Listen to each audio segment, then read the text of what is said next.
Welcome to Your Need to Know. I'm your host, Catherine Reed, and joining me tonight is Rachel Simon. She is the Regional Relationship Manager for a nonprofit called Tickets for Kids. Thank you so much for being here, Rachel. Thank you so much for having me, Catherine. So, we know each other from a variety of different arenas, including the fact that both of us serve on the board of Grand Involved, which is another nonprofit. But your day job is with this really interesting nonprofit, Tickets for Kids, that provides what would otherwise be unused tickets to children in the area who might not otherwise have an opportunity because they're in communities that maybe can't attend sports events or museums or plays or musical events. It's a fascinating organization. I'd never heard of it before you got this job. So I'd like to give our viewers an opportunity to hear about how Tickets for Kids started. Great. Well, Tickets for Kids got started back in 1994.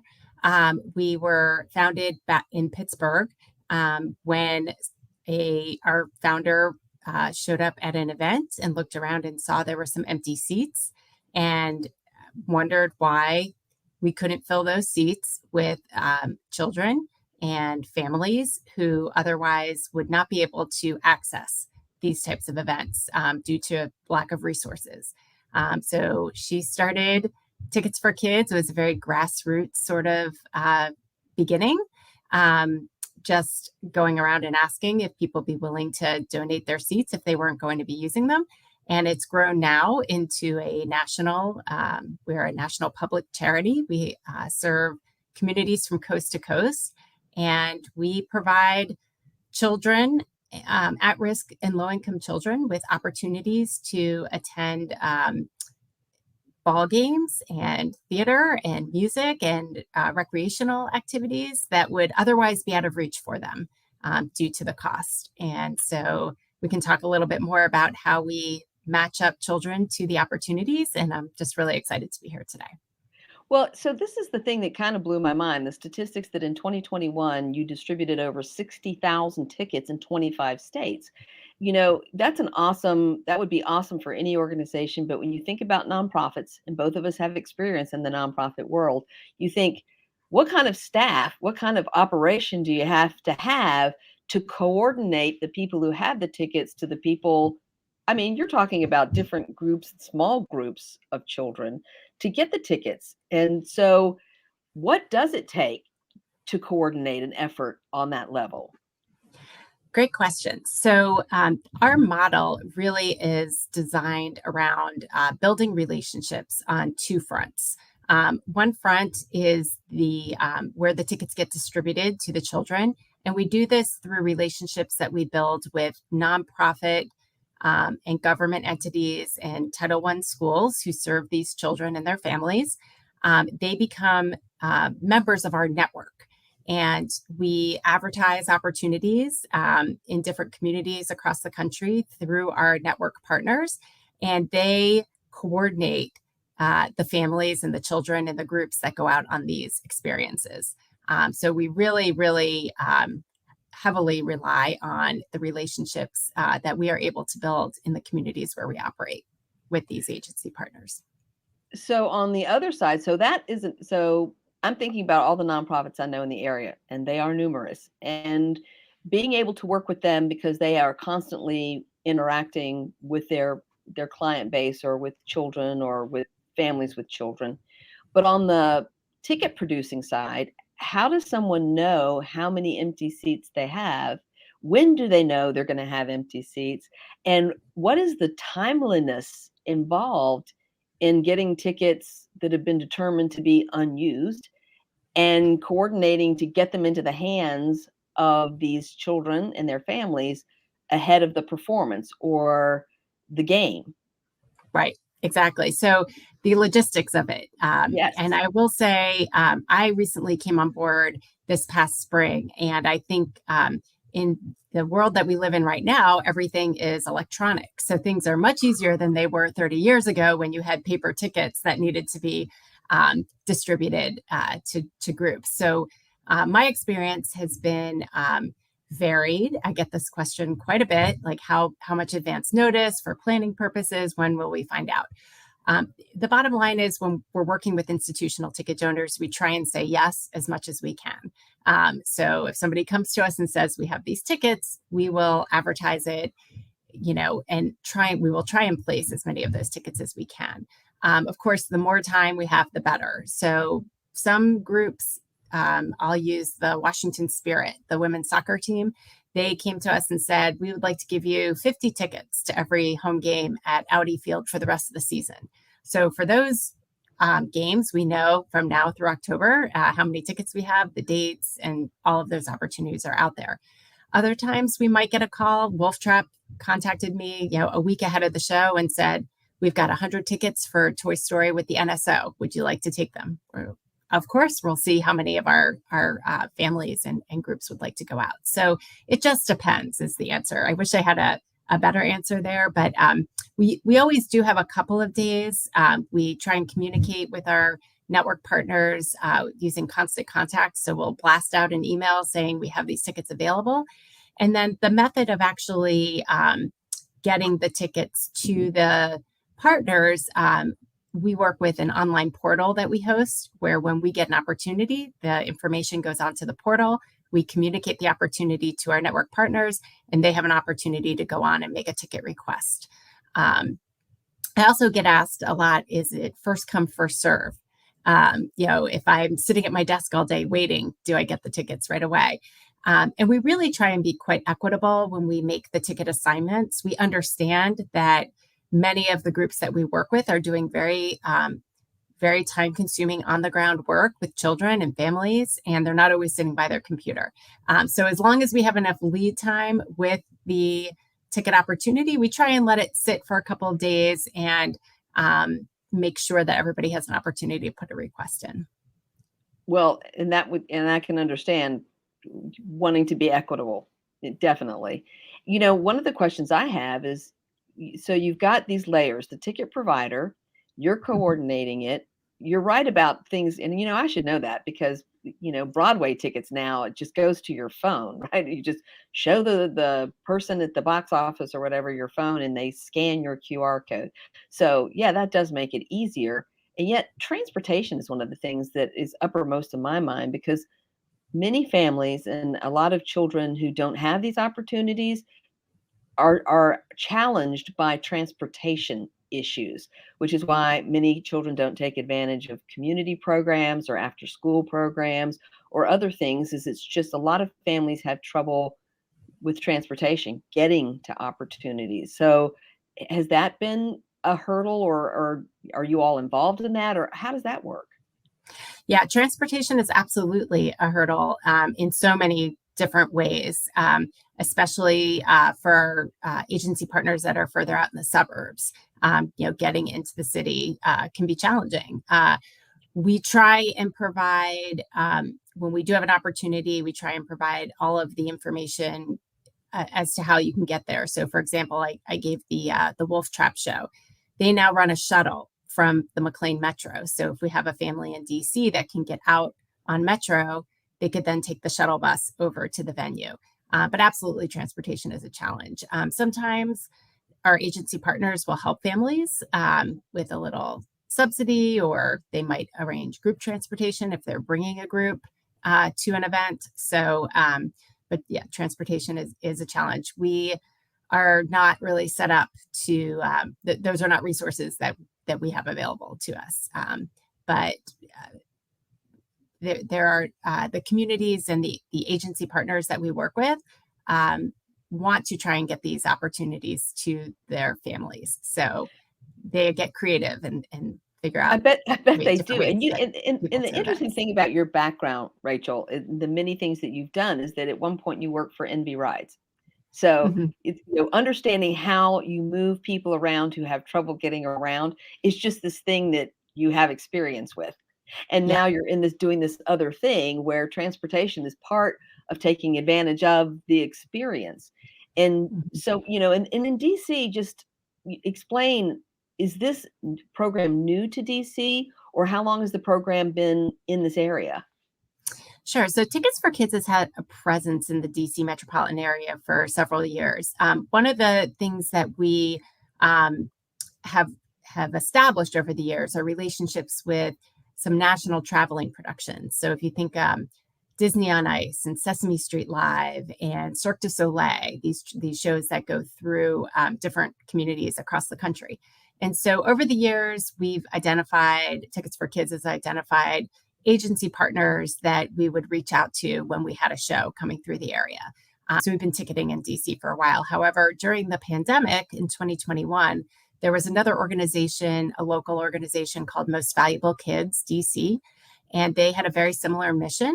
And when everything shut down, they decided that it was time to consider a merger. So they came and joined Tickets for Kids at that time, which is great because I walked into a really nice established market with great relationships with the sports teams. And we have a number of season ticket holders who donate their tickets when they can't be used. So it was a very nice entry for me as I joined the team. Oh, wow. So you bring up something, season ticket holders, which I hadn't even thought of because I'm not one right now. So season ticket holders who know that they're not going to be able to use their tickets, instead of selling them on StubHub or whatever people do, trying to get their neighbors to take them, they can reach out to you. And we're kind of showing your email address, which is info@ticketsforkids.org. What is the process for someone who says, I want to do this, give my unused season tickets? Great question. So we do have established relationships with the Washington Nationals, the Washington Wizards, the Capitals, and the Mystics. On their season ticket holder portal, there is a button that says, I would like to donate my tickets to Tickets for Kids. So it's very, very easy to do it if you are already a season ticket holder. If you have tickets for the Kennedy Center or Arena Stage or Signature Stage, we are always looking and welcome opportunities. We just got a few for preseason football games for people. And so you can go to our website. There's actually a donate tickets button on our website that will take you to our website, and you can, walk you through how you can get those tickets to us. So, well, it doesn't get much simpler than that. Okay, which is good to know. Don't want this to be complicated. If No, it's too complicated, it won't work. It will not work. So we're going to a very short break. Stay tuned. After this break, we're going to be talking further with Rachel Simon with ticketsforkids.org. Caitlin, be serious. No, take the oath. Come on. I'm totally taking this seriously. Okay, I'm ready. You may begin. I pledge that I will never meet in person with anyone I first met online without checking with my parent or guardian.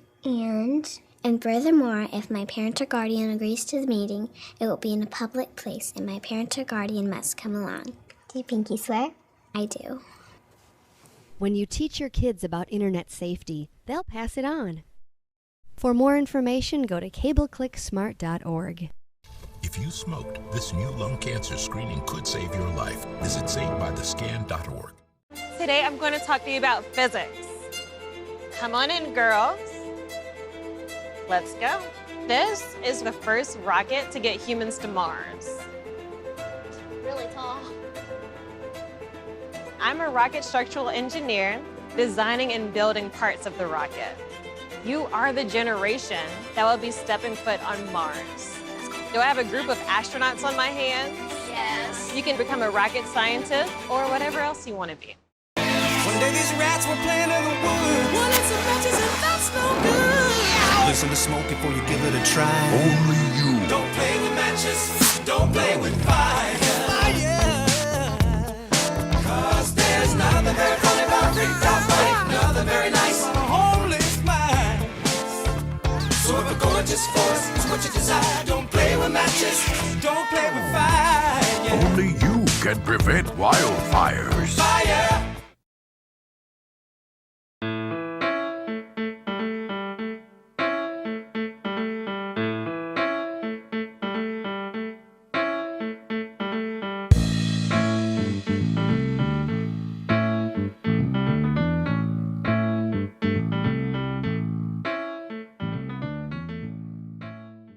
Welcome back to Your Need to Know. I'm your host, Catherine Reed, and tonight we're talking with Rachel Simon. She is the Regional Relationship Manager for Tickets.org, a unique nonprofit that provides tickets, unused tickets, to kids who would not otherwise have an opportunity to take advantage of sporting events or arts events or other kinds of experiences here in the DC regional area. Thank you so much for being here, Rachel. Thanks, Catherine, for having me. So we were talking about sports games, and I know that you right now have a lot of nationals tickets that you are looking to find a home for. We do. The team has been extraordinarily generous. They had a sort of a unique experience because a lot of the season ticket holders were carrying pandemic credits, they called it, from the season that was missed. So they offered an opportunity for them to turn those in and donate seats to kids who otherwise wouldn't be able to go to games. So we literally received about 5,000 tickets last week. They're spread out throughout the games, throughout the rest of the season, starting next Friday. And we are actively working at trying to identify as many youth-serving organizations throughout the region that we can. Normally, when an organization comes on board with us, we have sort of a onboarding and a vetting process to make sure they meet our needs. But because of the quick turnaround and the sheer quantity of tickets that we have, any really youth-serving organization that we can identify is eligible to make a request. And the team opened it up to staff and family of staff if they'd like to include them as well. So you can email us at info@ticketsforkids.org about this opportunity, and we are happy to connect with you and walk you through how we can get you set up with some tickets. And I think that's exciting because you know in advance how many tickets you have for each game. And like you said, this goes on for months now, right? Months. And so an organization would have the opportunity, if they're trying to provide something for the families and also transportation for the families, this provides lead time that maybe you don't always have. Exactly. So it gives people an opportunity to, and we have so many games, they could potentially pick 2 dates. If they have a group that can go on one date, they can send a group on one date and pick another game for another date. So we're being very, we're excited that people are interested in this opportunity, taking advantage of it. And I will add one other thing that I learned, a little nugget, that kids eat free at the ballpark for the rest of or until September 1st, at least. If they use mobile ordering and put their kids eat free code, they can get a hot dog and chips and a drink and a free ticket, a free meal. And it's a really nice way for a family to get out and enjoy an afternoon or an evening together. And I think not everybody goes to live baseball games. Not all children have that. And yet people who've grown up going to live sporting events, whether it's football or hockey or baseball, have such fond memories of that. It's such a unique thing. And I think with the passing of Vince Scully, people have gotten very nostalgic about their memories. My husband, Tom, remembers hearing Vince Scully call Hank Aaron's record-breaking home run. A lot of people remember hearing that and seeing that. Those moments are really important. And there are kids who just will not have an opportunity to do things that many of us have taken our children to experience. And so I think it's important to think about that, whether kids really love baseball or not, just having the experience of attending a live sporting event and the hot dogs and being in the crowd and rooting for your team.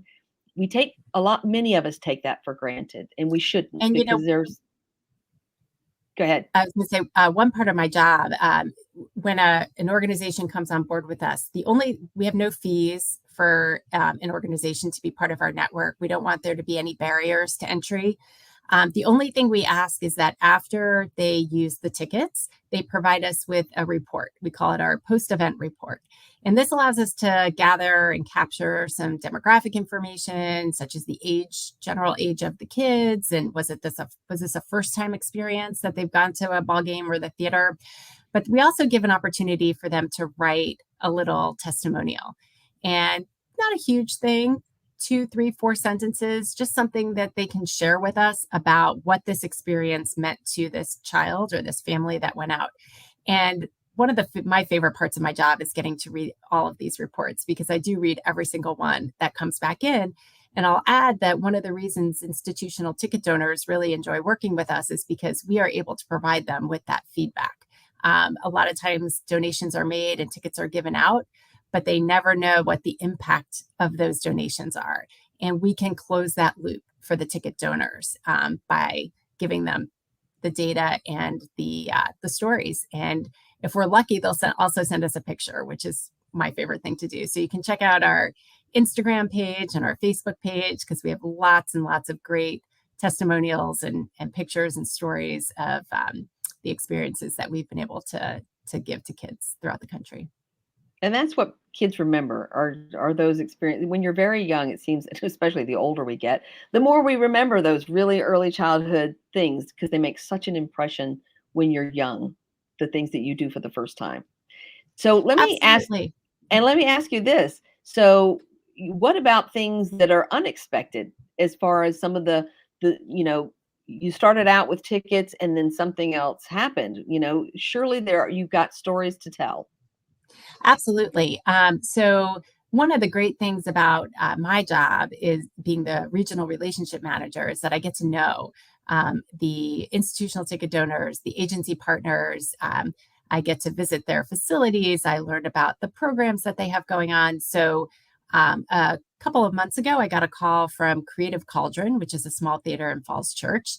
And they had applied for and been granted a special grant from the Community Foundation of Northern Virginia to expand the arts to Hispanic-speaking children or children from Spanish-speaking families. And they were looking to identify about 10 kids. They had scholarships for this 2-week camp. And they thought they had something lined up, but it didn't work out. And they called and said, "Rachel, do you know anybody that could use this opportunity?" And I said, "I think I can find somebody." So we connected with an organization called Second Story here in Northern Virginia. They had a group in Falls Church, and the program manager was able to bring them over. They had a bus as part of the program. So they brought them over every day to Falls Church to participate in this wonderful, wonderful theater camp where the kids made up their own play. They made up their own song that they then performed, and it was great. They even invited me to their final performance at the end of the 2-week workshop. And when I was talking to the program manager, one of the things that made my heart soar was that she saw the children come out of their shells and felt like they belonged and were made to feel included and welcomed and inspired. And they were talking about wanting to get involved in theater and participate at school, and just sparked their imagination for something that they maybe otherwise never would have had. So those types of things it's really rewarding to be able to help make those connections and see the results. That is great. I mean, and again, such an unexpected opportunity, just because you happen to be a person who convenes lots of different people together. What a great job you have. And it has to be rewarding to know that kids are using these tickets that would otherwise just be empty seats that no one's using. And that's from the performance perspective. And I'm from the community theater world going way back, is no one wants to play to empty seats. It is terrible as a performer. It is terrible as an athlete to see empty seats, because that's not why you're there. You're there for the fans, or you're there for the audience. And so filling these seats it's important to everybody, the people who go Absolutely. And the people who perform. And I will say, from a ticket donor standpoint, another thing that they really appreciate is being able to diversify their audiences. It's hard to reach people and make them know that you're there and showcase what you're doing. And so I feel like Tickets for Kids does we kind of live the values of diversity, equity, and inclusion. We're including children that otherwise would be not able to access the cultural resources of their community. And we're diversifying audiences for our ticket donors. So trying to level the playing field and give kids, we believe enriching experiences should be part of every childhood. And so just being able to deliver that is a really rewarding opportunity. It really is, and it's an important part of education. And we talk a lot about extracurricular activities. In fact, when kids apply to college, your extracurriculars, lots of emphasis, but not every group of children have the opportunity for these things. And providing these experiences, showing them a world, showing them things they wouldn't, the second story kids understanding that theater is something they can do, like they did it already, like I did that, and understanding it's possible. And I think children who are exposed to these kinds of opportunities think bigger, dream bigger, understand that there are things that they can do because they've seen other people do them.